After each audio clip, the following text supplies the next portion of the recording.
Bonjour tout le monde, bonne année, meilleurs vœux, la santé, mais surtout la joie et le bonheur. Bon, c'est notre 5e CDM, carnet de modé, bref, une vidéo face caméra pour discuter un peu et faire le point de là où on en est.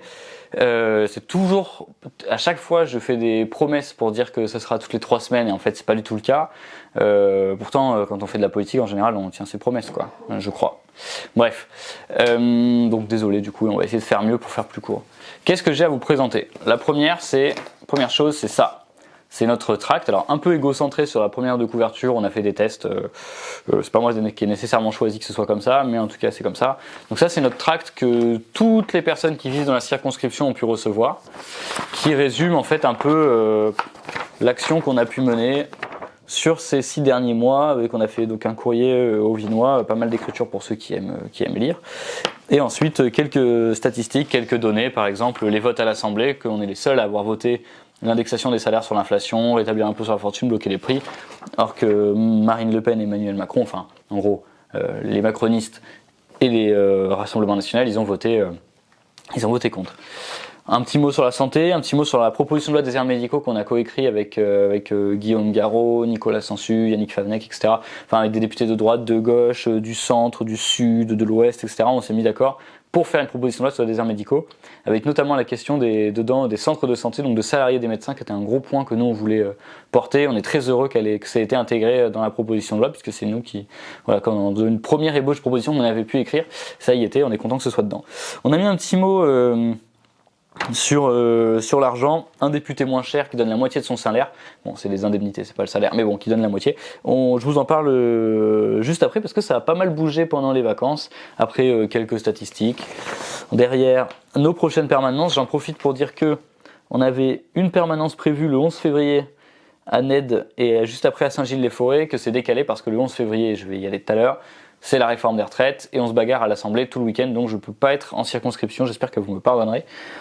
Donc le 11 février à Ned, c'est décalé au 8 avril et Saint-Gilles-les-Forêts, c'est décalé au 25 mars, si je dis pas de bêtises, 23 mars. Je revérifierai et je vous mettrai l'info sur les réseaux.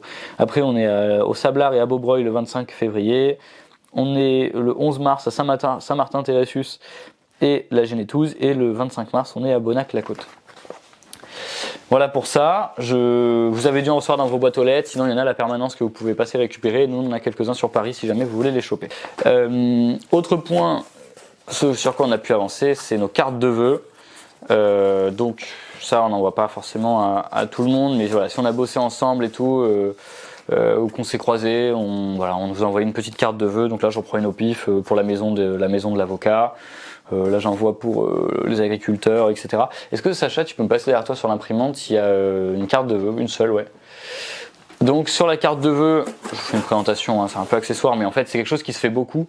Notamment les parlementaires s'en envoient souvent entre eux, nous on en a reçu pas mal, je dois avouer que nous on n'a pas envoyé aux autres parlementaires, non pas qu'on n'a pas envie de leur souhaiter les vœux, mais c'est que ça représente 576 courriers à envoyer, et alors qu'on les voit tous les jours, on se dit que bon... on l'envoie surtout aux gens avec qui on a bossé cette année et aux gens de la circonscription pour donner des nouvelles, leur expliquer un peu ce qu'on a fait et leur mettre un mot gentil. Sur la petite présentation, je vous fais une présentation rapide. Hein. On a mis un Renoir devant. Le déjeuner des canotiers, c'est pas moi qui l'ai choisi, c'est Benjamin, qui est mon collaborateur en circonscription, qui l'a choisi parce que m'a dit ouais Renoir c'est la Haute-Vienne, etc. Et en plus ça symbolise les festivités. Alors moi j'y connais rien donc je dis oui. Puis une petite citation de Léon Blum qui m'a été inspirée lorsque Antoine Malamoud, qui est l'arrière-petit-fils de Léon Blum, est venu en Haute-Vienne. Et puis un mot, et puis voilà, enfin bref, je vous raconte ça, peut-être que ça vous intéresse pas beaucoup, mais on se disait que ça pourrait être intéressant de vous le dire et de vous montrer un peu les offs à l'Assemblée. Ça va faire rire ceux qui bossent tous les jours et qui portent des charges lourdes, hein. Mais c'est une après-midi à signer des cartes, mettre des mots, etc. Enfin bon, j'espère qu'en tout cas ça fera plaisir à ceux qui vont les recevoir. Maintenant, deuxième point, et j'en ai parlé, si on est absent au mois de février, c'est parce que il y a la réforme des retraites à l'Assemblée nationale, c'est parti.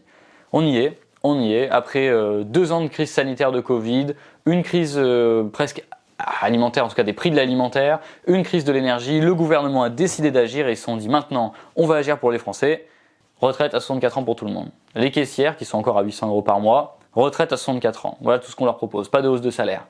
Les aides à domicile, les pompiers, les aides-soignants, les éducs, toutes et tous, c'est 2 années supplémentaires à faire, la fin des régimes spéciaux, etc. Mais surtout 2 années de travail, 2 années supplémentaires au boulot. C'est ça la seule réforme du gouvernement. Alors nous, c'est profondément injuste pour plein de raisons. En fait, déjà, franchement, quand on est allé à la manifestation à Limoges qui avait lieu le 19 janvier, il y avait plus de 20 000 personnes. On croise les pompiers qui nous disent mais vous avez envie d'être secouru par quelqu'un qui a plus de 60 ans? Bah, évidemment que non. On croise des éducs qui nous disent mais en fait à 30 ans on est déjà crevé. On voulait des hausses de salaire, on voulait une reconnaissance, on a bossé pendant tout le Covid et la seule chose qu'on nous propose c'est d'aller bosser plus tard. Il y avait Christine qui était aide à domicile. Christine elle nous dit moi toutes mes collègues elles ont des carrières hachées, c'est-à-dire qu'il y a des trous dans la carrière parce que c'est des petits CDD etc. Et surtout beaucoup de temps partiel donc on ne cotise pas autant. Et là tous ces temps partiels, elles, parce qu'en l'occurrence c'est quasiment que des femmes, et d'ailleurs c'est aussi pour ça que les femmes sont pénalisées, parce que tous les métiers féminins sont pénalisés surtout, c'est que elles vont devoir aller bosser encore plus longtemps, c'est pas 64, ça va être 65, 66, 67, mais qui peut croire qu'à 67 ans, on va aller porter des personnes âgées, mais personne n'a envie de ça. Il y a un moment donné, les gens ils peuvent se reposer. Et d'ailleurs dans notre pays, l'espérance de vie en bonne santé qui a près de 64 ans stagne, voire diminue un petit peu. Donc ça veut dire qu'en fait, on est en train de dire aux gens, vous allez bosser, et puis quand vous partirez en retraite, ce sera le moment où en fait vous pouvez plus profiter de la retraite, quoi. C'est une trahison qu'a fait Emmanuel Macron. Au cœur de la crise Covid, et je suis pas le seul à le dire, il a fait des promesses aux gens en disant pour les soignants, les aides à domicile, etc. On saura vous reconnaître. La nation saura vous dire merci, vous remercier. Et en fait pas du tout. Rien sur les salaires, juste travailler plus, travailler plus, travailler plus. Et c'est même plus travailler plus pour gagner plus, c'est travailler plus pour gagner autant, voire peut-être gagner moins. Donc ça c'est un des premiers soucis. Nous on avait vu, il y a la question de la pénibilité évidemment, nous on avait vu avec Sacha quand on avait fait l'ouverture de la boulangerie à Saint-Priest-Orion, on croise le meunier qui nous explique qu'il a un collègue 61 ans, il bosse depuis qu'il a 14 ans, mais vu qu'il y a eu des coupures dans le travail, il n'a pas le dispositif nécessairement carrière longue, pas 14 ans, qui travaille jusqu'à 16 ans, mais qui a pas eu le dispositif carrière longue, et du coup, qui a 61 ans, porte des sacs de 25-50 kilos. Et moi j'aimerais bien voir les ministres porter des sacs de 25-50 kilos. Je pense que s'ils faisaient ça, la réforme des retraites allait abandonner en 2 semaines. Parce qu'ils auront beau parler de déficit, qu'ils ont creusé eux-mêmes, ils auront beau parler de déficit, je pense qu'il y a aussi la question du temps volé, de la santé volée. Et en fait, on doit aussi penser par l'humain.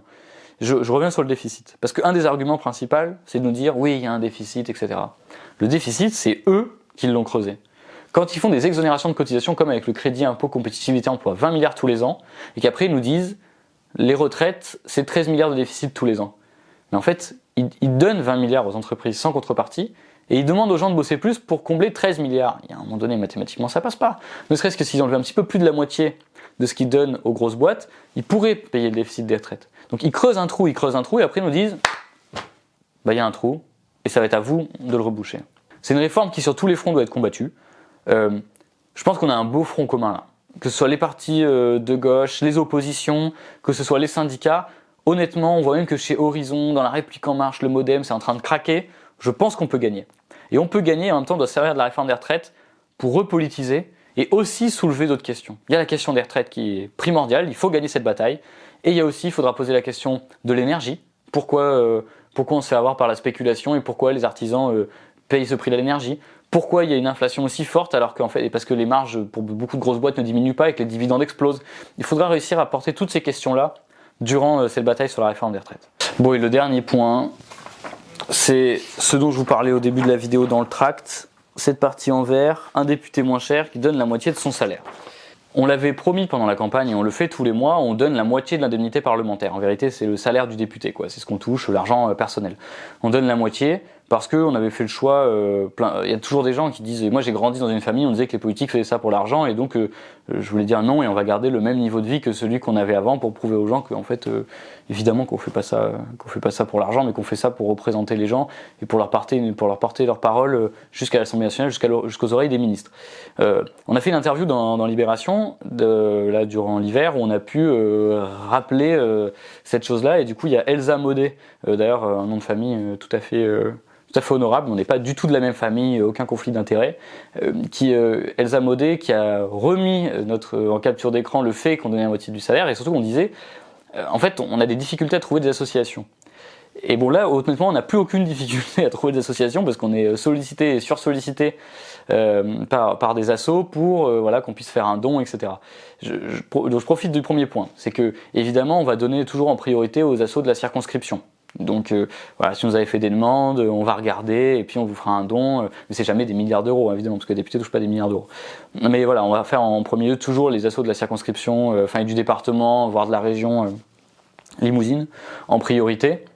En revanche, qu'est-ce que ça dit aussi tout ça? C'est que nous, ce qu'on a remarqué, c'est qu'en fait, les caisses que nous demandent les gens, quoi, c'est souvent des assos de la culture, parce qu'il n'y a aucun financement culturel de la part des collectivités ou de l'État, quasiment pas.